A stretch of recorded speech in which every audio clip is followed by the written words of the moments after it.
और नबी पाक सल्लल्लाहु अलैहि वसल्लम कसर नमाज पढ़ते 2 रकतां पढ़ते। कहते ने मैं पूछा तुसी मक्के अंदर कितनी देर ठहरे हो, तो उन्हें आख्या 10 दिहाड़े ठहरे हैं।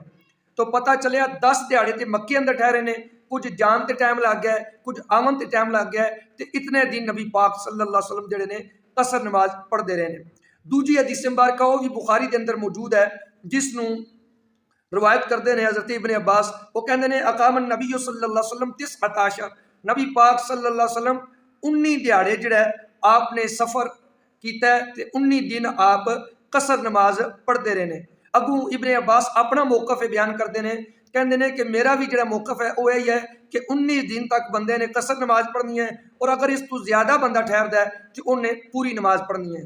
हूँ इस हवाले नाल इब्ने माजा अंदर भी हदीस मुबारक इब्ने अब्बास तो मौजूद है कि नबी पाक सल्लल्लाहु अलैहि वसल्लम पता मक्का वाले साल 15 दिन ठहरे ने और उत्थे कसर नमाज पढ़ते रहे।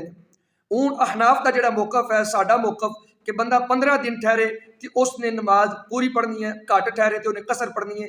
ये असी क्यों आखने, असी अपनी दलील दे जवाब दे हाँ, वो जिम्मेदार हाँ। आओ वो हदीस मुबारक तहावी शरीफ के अंदर मौजूद है, सहाबा इकराम रिदवानुल्लाहि अलैहिम अजमाइन इब्ने अब्बास तुम्ही और इब्ने उमर दोवां तो रवायत है। वो कहते हैं कि इदा दखलता बालदतन व अंत मुसाफिरुन, अगर तुसी किसी जगह ते किसी शहर ठहरते हो और मुसाफर हो, वफ़ी आज़म का अन तुकीमा बिहा खमसता अशरा, और तुहाडा इरादा 15 दिन ठहरने का है, फ़अकमिलिस सलाह, फिर नमाज पूरी पढ़ो, फिर कसर नहीं पढ़नी अगर 15 दिन का इरादा है। व इन कुंता ला तदरी मता तज़अन फ़अक़सिर, अगर तुहानू पता ही कोई नहीं कि असी कितनी देर ठहरना है तो फिर तुसी कसर नमाज पढ़ो। यानी ये दूसरा मसला है कि अगर बंदे नू पता ना होवे मैं इत्थे 10 दिन रुकना है, 2 दिन रुकना है, 4 दिन रुकना है, उन्होंने पक्का पता कोई नहीं, तो वो अगर इस तरीके नाल 1 साल भी गुजर जाए तो उन्हें नमाज जी है कसर पढ़नी है, अगर वो पक्की नीयत और पक्का इरादा नहीं।